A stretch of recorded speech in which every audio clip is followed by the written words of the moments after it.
The writer of the Witcher books, or the Weedsman novels, I believe it's pronounced, Andrzej Sapkowski. Yeah, that sounds so Russian when I say shit, trying to say things in Polish. It just sounds Russian to me. Andrzej Sapkowski. Why do I sneak into your house and record myself sitting quietly outside your bathroom door, listening to you take a shower? Well, anyway, last night the news hit the fan. Someone hit me with the direct PDF from CD Projekt Red. At the time, I was editing 2 videos and painting something. I have a lot of plans. They may not come to fruition on time, in all honesty. Andrew Sapkowski recently hit CD Projekt Red with a demand of sorts. He wants a little bit more money. And when I say a little bit, he wants 60 million Polish... Oh my god, I can't even say that. It's like money from fucking Zelda. What is this? 12.4 million British pounds, or 16 million American. His lawyers are arguing he deserves more money. Now, I remember reading something months ago, a while back, around the end of The Witcher 3 success. And ironically, this article has a link to the one I read a year ago, actually. It was from Eurogamer. Now, the thing that I remembered him saying the most when they were talking to him about the success of The Witcher was the fact that he said at the time, I was stupid enough to sell them the rights to the whole bunch. They offered me a percentage of the profits. I said, no, there will be no profits at all. Give me all the money right now. The whole amount. It was stupid. I was stupid enough to leave everything in their hands because I didn't believe in their success. But who could have foreseen their success? I couldn't. And that was that. I remember reading that and thinking, wow, sucks for him, but what are you going to do? I mean, he didn't want to take a gamble. A man's life is nothing but gambles, in all honesty. And only the brave are able to achieve anything. It doesn't matter if you're talented. If you're brave enough to try, there's a shot luck could be on your side.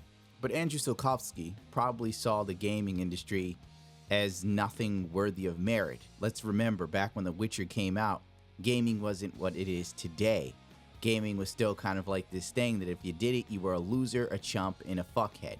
So I guess I could see him not thinking this is going to go anywhere. Just give me my money, you fucking idiots. You're going to go bankrupt making games based on my books. CD Projekt Red had this to say: the company's will to maintain good relations with authors of works which have inspired CD Projekt Red's own creations. Consequently, the board will go to great lengths to ensure amicable resolution of this dispute. However, any such resolutions must be respectful of previously expressed intents of both parties as well as existing contracts. They also said, in the company's opinion, the demand expressed in the notice are groundless with regards to their merit as well as the stipulated amount. Which basically is a nice way of them saying, we're not giving him what the fuck he's asking for. We're willing to speak to you. We'll listen to your pleas for more money, old man. But odds are they'll probably try to give him some sort of settlement. I could see this leading to, if the settlement isn't at least like a few million, most likely it'll go to court at that point based on Polish laws, because everything else outside of Poland seems ironclad. The lawyers are trying to say that the contract only covers the first games. It doesn't cover, DLC. It doesn't cover the Gwent games. It doesn't cover any sort of offshoot outside of the games, supposedly from what I'm getting from this. So that's the grounds for the lawsuit. Like, I only agree to these and give me money for the expansions. And on one hand, I respect him because he wrote The Witcher. But on the other hand, it's kind of like you didn't believe in it. You took your payment up front and you fucked off. It's kind of like a girl that you hang out with, you date a little bit, and then she's like, yeah, your dreams and aspirations don't seem to line up with mine, and you lack any sort of responsibility. You won't get that job at that factory where my dad works. You keep wanting to play music like an idiot. And yeah, I'm going to have to go now. And then the guy who decides to follow his dreams and achieve something, all of a sudden the chick comes back and she's like, you couldn't have done it without me. It's like Matchbox 20, actually, when I think about it. Like their first hit song about I Want to Push You, whatever the hell it's called. When Matchbox 20 actually hit, the girl that the dude wrote it about tried to sue them because the song was written about her and she wanted money for being the inspiration. And it's kind of like, are you fucking serious? You didn't give a shit when they were at the bars, playing some crappy place on Rhode Island, making $20 a head. You know, they each got $20 and maybe a free drink. You weren't sitting there like, they're going to go places. I really believe. You were like, I'm done with this. I'm done with you and your fruity little haircut and your stupid band, Matchbox 20. Wow, you're a fucking idiot, Gregory. That's probably not his name, but I can't remember the lead singer's name. Then they keep following their dream. They hit it big, and then guess who's back for a little money? I was there at the beginning. You owe me. It's fucking sad, really, man. I feel bad for the old dude, but on the other hand, he just didn't believe. Life's a gamble, dude. And it's like, go fuck yourself. Like, for real. Fuck off, dude. As someone who has copywritten music, I've had record companies contact me, and they're like, yeah, we don't really want you. We just want the rights to all your music. We'll pay you this amount of money in one lump sum. And I sat there and I said, no, fuck you. I believe in me. I mean, if they offered me royalties, it would have been a different thing, but they weren't offering me royalties. They wanted my shit flat out. I said, get the fuck out of here. I'd rather be broke and penniless and own the rights to my shit than sell it to you and have Bruno Mars butcher my work. Now, oddly enough, the deeper you dig into this, at one point, I started to think like maybe some things Sapkowski said were misconstrued. But then looking at other articles, it seems that he does have a slight lament for gaming. Maybe it's because the games he was exposed to at the time were, Space Invaders, so on and so forth. So he always carried that sort of negative stigma. I mean, let's face it. If you had the choice to go outside and play cards and have a drink, or sit at home and play Pong on Atari, I'd go outside and play cards. In fact, I'd rather fucking feed birds than play the Atari, Space Invaders, or Pong. So maybe that's why he carried that sort of view of, video games are fuck, no one cares. Sapkowski said he doesn't remember how the conversation went, but he remembers agreeing to the game. Well, they brought a big bag of money. It was the same reason he said yes to Chemelars. What I expect from an adaptation? A big bag of money. That's all. Sapkowski wouldn't say how much money changed hands.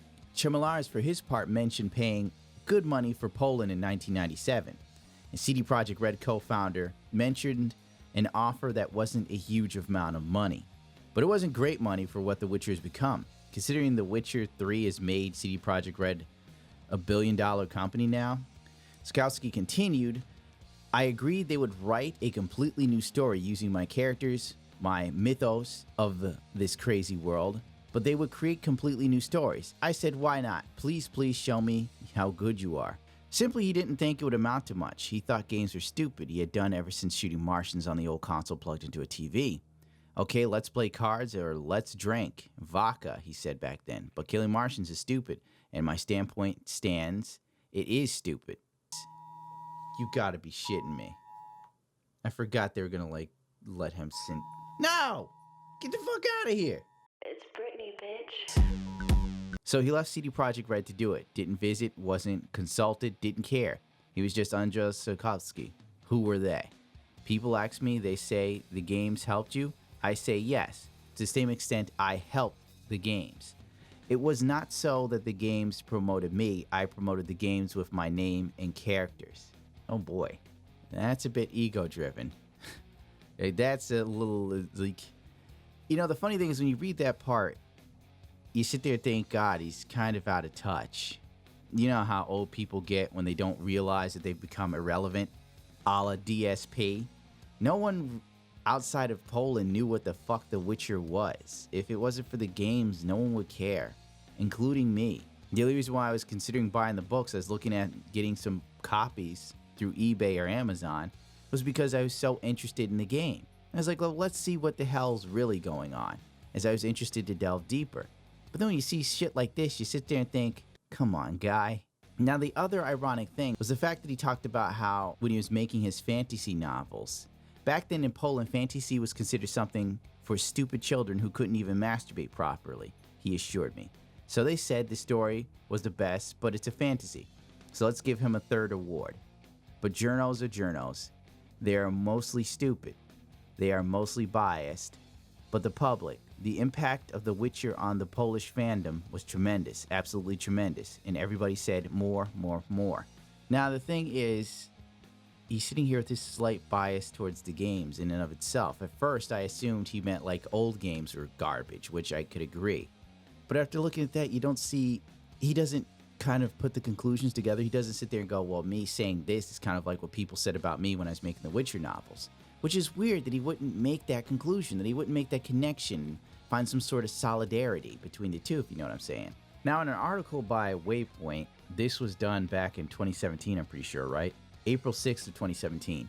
I recall checking this out last year and completely and utterly forgetting it existed. Because at first I assumed, wow, he'd probably be grateful of the games, you know? Like, I'd understand it would probably be annoying signing game boxes repeatedly and having people who don't know any better say, oh, I guess you write books about these games. Like, what are you gonna do? Ignorance is everywhere, dude. That's life. In this article, the Witcher novelist says he doesn't owe games anything, and the time constraints of working on the Witcher books contributed to Sapkowski's refusal to originally collaborate with CD Projekt Red when they began work on what would become 2007's original game. But there is more to it. He simply doesn't consider video games to be a medium capable of good storytelling. A video game serves a different purpose, Sapkowski tells me. It works differently. How much substance can there be in the lines of text when the hero walks through the woods and talks to a squirrel? Where's the literature in that? Where's the room for depth or sophisticated language, with which games could elevate culture? There is none. So CD Projekt Red had to manage without his involvement in the game. The offer was they were going to base the games on my books and create their own story, Sapkowski remembers, to which he told them, fine, that's your problem now. A fairly straightforward, beneficial deal for both parties, right? As Sapkowski himself puts it, it's hard to say no to an adaptation offer that comes with a lot of money. Perhaps only an idiot would say no. Well, they offered you fucking royalties. Everybody knows to, like, hold on to royalties. Everyone knows. Apparently, Sapkowski and the early Beatles didn't fucking know to hold on to their own royalties. It later on says, and yet his relationship with CD Projekt Red clearly degraded over the years. So what exactly went wrong along the way? I have nothing against video games in general. I have nothing against people who play them, even if I don't and never will, Sapkowski says. The whole animosity started when the games began to spoil my market. I wrote the first Witcher story 30 years ago, he continues. When I come to my authors' meetings, there's no one in the audience close to my age. I'm 69. There's no one. Kids everywhere. How are some of them supposed to know, especially in Germany, Spain, or the US, that my books are not game related? That I'm not writing books based on the games? They may not know that, and CD Projekt Red bravely conceals the game's origins. It's written in fine print. You need a microscope to see it, that the games are based on my books. I don't know if that's the case. Everybody knows this now. Everyone who's played The Witcher knows that it was based on this man's works. The belief widely spread by CD Projekt Red that the games made me popular outside of Poland. It's completely false. I made the games popular. All of my translations in the West, including English ones, were published before the first game. I'm pretty sure everyone who's played The Witcher, like 9 out of 10, most likely didn't know about the books, you know, outside of Poland. I mean, The Witcher wasn't a cultural phenomenon until, I'd honest to God say, Witcher 3. I know The Witcher 1 came out. It wasn't like a huge hit. Witcher 2 came out, and CD Projekt Red had to, like, cut corners to put it out, and the game was sort of minimalized at the end from what they originally perceived that they wanted to do because the sales figures and there's just no budget and shit. It wasn't until The Witcher 3 that everybody sort of woke up to it and they're like, wait, this is great. This is fantastic. I mean, even like the games themselves struggled until the third iteration. Further down in the article, Dmitry Gukowski had this to say about, oh my fucking Christ. I think that he's totally wrong, and he's an arrogant motherfucker. Without the gaming franchise, the Witcher series would never get this crazy. International readership that it has, and it's not just about the gamers, but the gaming press and the buzz it creates, and just a feeling of something great and massive and impressive coming out. This got people hooked. He would remain a local Eastern European phenomenon without this. but he would never break into the West. And the same goes for my Metro books. Dimitri obviously knows what's up. That's the guy who's got his head on his shoulders. He understands that the Metro series has brought people to his books and has made him something more than a small novelist in his country at best. I don't know what to make of Sapkowski in his recent thoughts, but really, I think the best move would have been to just contact CD Projekt Red and see if there's a way to renegotiate a little extra money. That probably would have been the best way to go. But in the long and the short of it, he sold off his rights thinking nothing would come of it. He didn't want to take the gamble because he didn't think it was worth it. He didn't think of video gaming as a medium. That is still to this day he feels that way from what we've just read. And this is the point I've always tried to hammer home all the time when I complain about the gaming industry. Right now, gaming has become mainstream. But before this time, gaming was something people looked down upon. Even the writer of the Witcher books thought nothing of it. And now not only is gaming a respected medium, but I dare say that it's going to become the future of entertainment. Yeah, this went on too long. This was supposed to be like 5 minutes. Long story short, I guess I kind of feel bad for him, but don't. On one hand, his books never did well outside of Poland. On the other hand, he didn't believe. And sometimes, in all honesty, hope is all we have left in this shitty-ass world.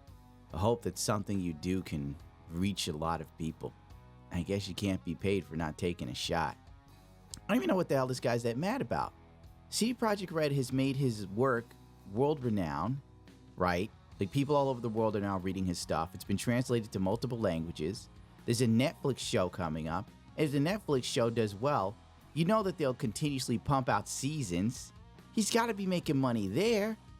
Did he negotiate poorly for that too? Like, what did he do? Go to Netflix and say, nobody wants to see Superman dressed up as Geralt of Rivia. Give me my money up front. Give me 5 shillings and a potato to eat for later. I mean, frankly, I think The Witcher could be huge. It could also become movies. It could be the next Star Wars given enough time.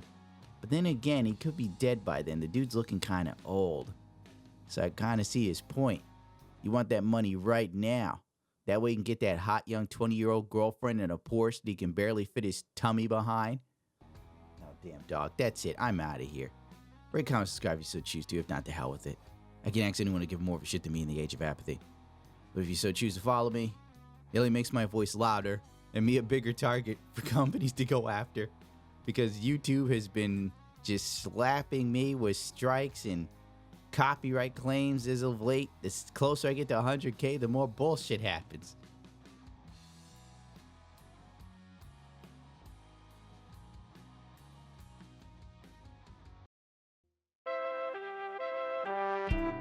All you need is smiles.